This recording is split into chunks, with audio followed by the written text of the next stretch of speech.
What's up, you guys? It's Brantzen, and today we're at the Hustler. They're having a meetup game, and a couple of my friends are hosting, like Margot and Sashimi, and some other people from Max Payne Monday. So let's mix it up, support them, and take some money. All right, hit that intro. Cheers.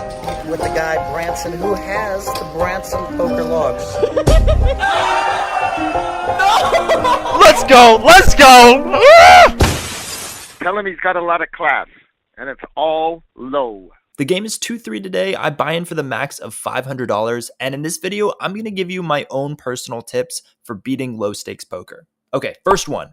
Look for games where you can buy in for at least 100 big blinds. Especially in California, the rake is super high, so being able to buy in deeper gives you a better chance to beat the rake. In my opinion, these Hustler meetup games are the most profitable 2-3 games in Southern California, so if you're in the area, definitely stay on the lookout, and with that, let's jump in the hands. First hand, I pick up 9-7 of clubs in the hijack. The under the gun +1 player opens to $10 and the action folds to me. Personally, I don't like flat calling very often. It's basically an open invitation for others to come into the pot for a cheap price. Imagine the pot is a hot date. Do you really want to be competing with 28 other men to try to take her home? Nah, screw that. I'm taking the final rose now, or at least trying to fight just one other guy. So, tip 2, limit your flat calling, look for spots to be aggressive instead. In this case, I turn my 9-7 of clubs into a bluff and 3-bet to $30. Only the +1 player calls. We're heads up to a flop of Queen 4-6, 2 diamonds. He checks, and I put out a c-bet of $25. He calls. The turn is the 4 of spades, pairing the board and bringing in a second flush draw. He checks again, and now I'm thinking, when he calls my 3-bet pre-flop, he shouldn't have a 4. He could have a queen, but he could also have a variety of pocket pairs or flush draws, especially since I have no diamonds or spades in my hand. Those hands are not going to like a second barrel on this board.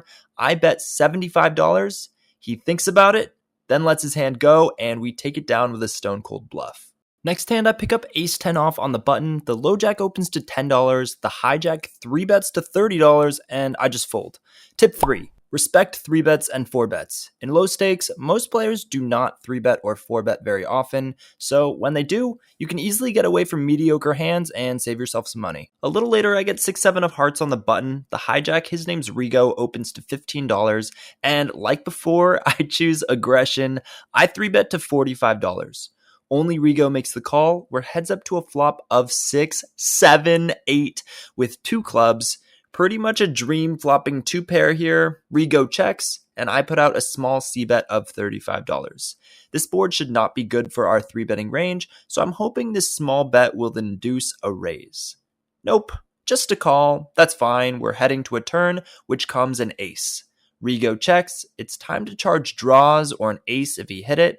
I bet $125, and Rigo once again makes the call. The river is an offsuit 9, and he checks. Now any 10 or 5 makes a straight. Missed flush draws won't pay off a bet. I debate whether I should bet small to target an ace or just check. I just check this time. Rigo says he has an ace, and I win the pot. A little while later, I look down at pocket aces in the cutoff. The under the gun limps, it folds to the hijack, who then says, okay, pause. Let me introduce you to the under the gun limper. His name is Huss. He recently sat down, and he's been frequently blind raising preflop from any position. Super action player. He normally plays much higher stakes, so he's just mucking around in 2-3 for a good time today. When he says he's gonna limp raise, I actually trust him, so I do something I would usually never do. Like never. I just call the $15, waiting for Huss to pop it up. The big blind calls, it's on Huss. He just makes the call. Okay, so this completely backfired. Definitely should have raised. We're now 4 ways to a flop that comes queen, deuce, 6, rainbow. Everyone checks to me, and I put out a bet of $30. The big blind folds, but Huss raises to $120. The hijack folds. It's on me.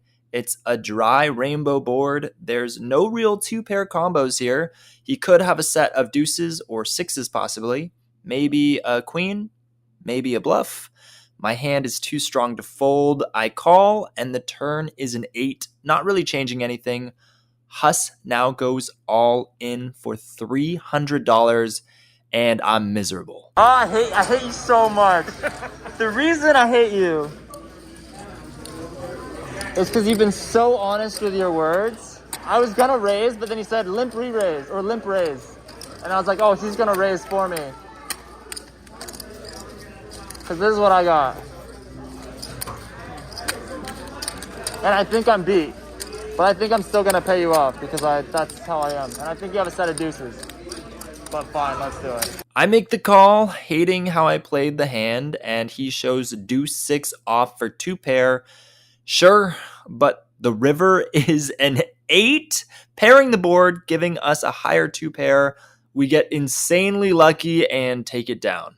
Next hand, I get pocket 5s on the hijack.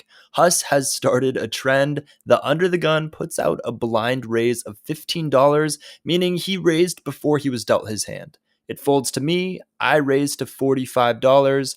Huss calls from the big blind, and the under the gun who blind raised also makes the call. 3 ways to a flop of 4, 6, 7, 2 hearts, and Huss leads out for $20. The under the gun calls. I decide to just call with my open-ended straight draw and see a turn, and the turn is the 8 of clubs. We hit a straight, and Huss bets another $20.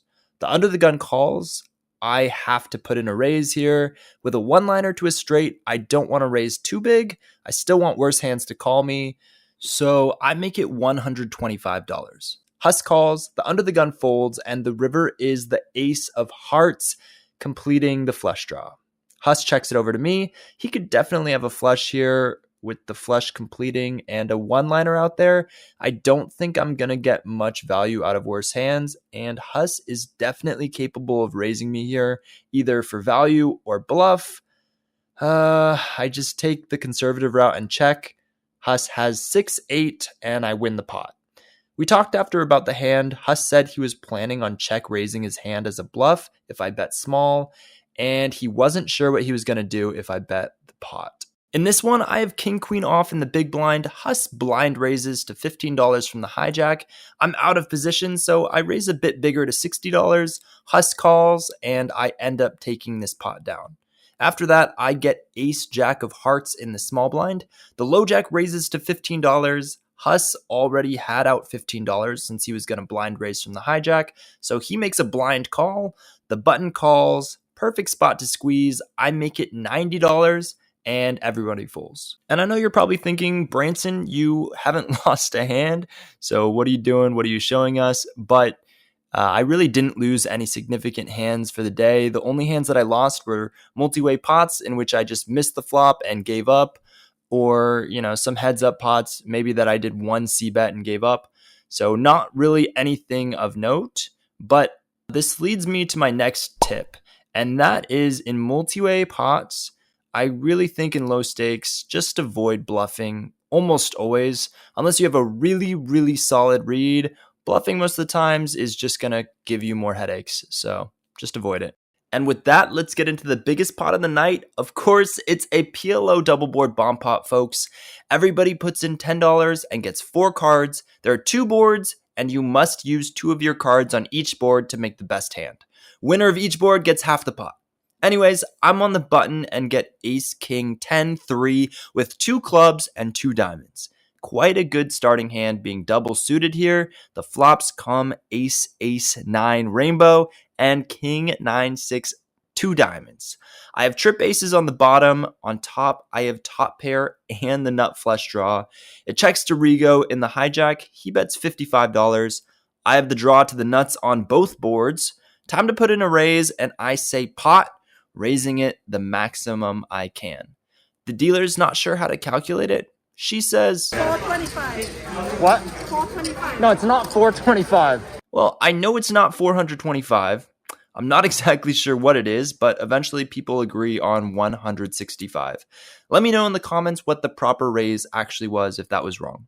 Anyways, it folds back to Rigo. He puts in the call, and the turns come the 4 of spades and the 2 of clubs. Rigo checks to me. In addition to having the nut diamond draw, I now also have the second nut club draw. Half the deck will be good for me on the top board, and I still have trips on the bottom. I bet $380, basically the pot, and once again, Rigo makes the call. The rivers are a jack and the 8 of diamonds.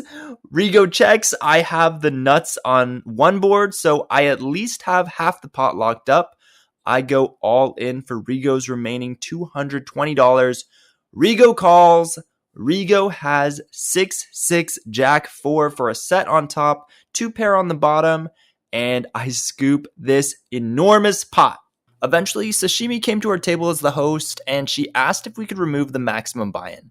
Huss previously wanted to remove the cap, but I was resistant as the big stack on the table. Even though he was spewing, I know he regularly plays 10-20 and is very capable of being a good player. I'm most comfortable playing 100 to 200 big blind poker, so the last thing I want is to be in deep waters with a good player. Anyways, Sashimi's the host and a friend, blah, blah, blah. I concede. She buys in for $3,000. Huss responds by taking $8,000 out of his pocket and putting it on the table. This brings me to my last tip of the day. Don't let your ego control your actions. If your goal is to make money at the poker table, you should not be looking to play against strong players. It might be cool to take one of these guys for a massive pot, but I could just as well lose it all. Try to pick spots where you're the best, or at least one of the best at the table. So, after losing a few small hands with pocket pairs, I pack up and call it a day. All right, so we are done with that session, and I didn't really get to play that much with many of the people from Max Payne Monday because we did have a guy named Huss who was sitting in the host seat for a while, but he was insane action, so I was in for $500 and out for $23.32 for a profit of $18.32 playing 2-3, so pretty nuts for a 2-3 game. And yeah, pretty happy about that. Anyway, thanks for watching, guys, and I'll see you in the next one.